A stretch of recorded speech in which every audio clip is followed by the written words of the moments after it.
Cette vidéo est sponsorisée par Golda Meir, la femme qui a patiemment attendu que ses ennemis aiment leurs enfants plus qu'ils ne la détestaient, réalisant un peu tard que dans le commerce des armes, tout le monde déteste les enfants de toute façon. Dans le grand théâtre d'ombre de la géopolitique asiatique, où chaque grincement de porte peut être interprété comme une déclaration de guerre, Taïwan vient de dévoiler son dernier jouet, un système de défense antimissile au nom martial de Kiam-Kong, ce qui se traduit par « arc puissant ». Un nom qui sonne comme une promesse, ou peut-être comme une menace.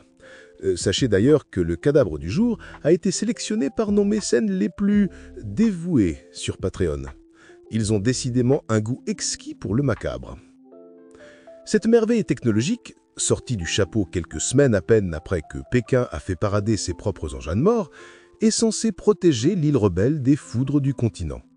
Une sorte de bouclier divin, forgé dans les usines de la République de Chine pour intercepter les cadeaux balistiques envoyés par la République populaire de Chine.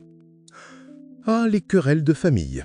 Elles ont toujours quelque chose de spectaculairement destructeur. Le Kiam-Kong est donc un suppositoire à 2 étages, propulsé vers les cieux pour aller à la rencontre d'un missile ennemi. Il est guidé par le premier radar à balayage électronique actif entièrement conçu sur l'île, une prouesse qui place le secteur de la défense taïwanais dans un club très fermé. Le genre de club où le droit d'entrée se paie en milliards de dollars et en menace d'apocalypse. Mais voilà, en regardant de plus près ce fameux arc puissant, les experts, ces entomologistes de l'armement, ont froncé les sourcils. Cette silhouette, cette architecture, cette portée d'engagement, tout cela a un air de déjà-vu. Un parfum familier venu tout droit du Moyen-Orient. Ce nouvel arc taïwanais ressemble, à s'y méprendre, au système israélien Arrow 2. La ressemblance est si troublante qu'elle ne relève plus de coïncidence, mais de photocopie industrielle. Alors la question se pose, grinçante et obscène. Israël aurait-il vendu les plans de son dôme de fer à l'île de Formose? Pour comprendre l'indécence d'un tel arrangement, il faut plonger les mains dans le cambouis des relations internationales. Taïwan, ou la République de Chine pour les puristes, est un paria diplomatique. Une nation riche et puissante que presque personne ne reconnaît officiellement, de peur de froisser le grand dragon de Pékin. Vendre des armes à Taïwan, c'est cracher dans la soupe de la 2e puissance mondiale. La plupart des pays n'osent même pas y penser. Mais Israël n'est pas la plupart des pays.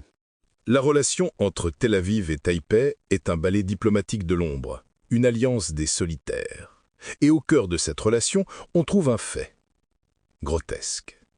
La République de Chine est la seule, l'unique entité gouvernementale au monde qui finance activement, avec le sourire et le carnet de chèques, les colonies israéliennes illégales dans les territoires palestiniens. Vous avez bien entendu. Pendant que le monde entier condamne, mollement, certes, mais condamne quand même, Taïwan paye. Un soutien qui ressemble étrangement à un pot de vin géopolitique. Une sorte de trafic d'indulgences balistiques. Et ce ne serait pas la première fois.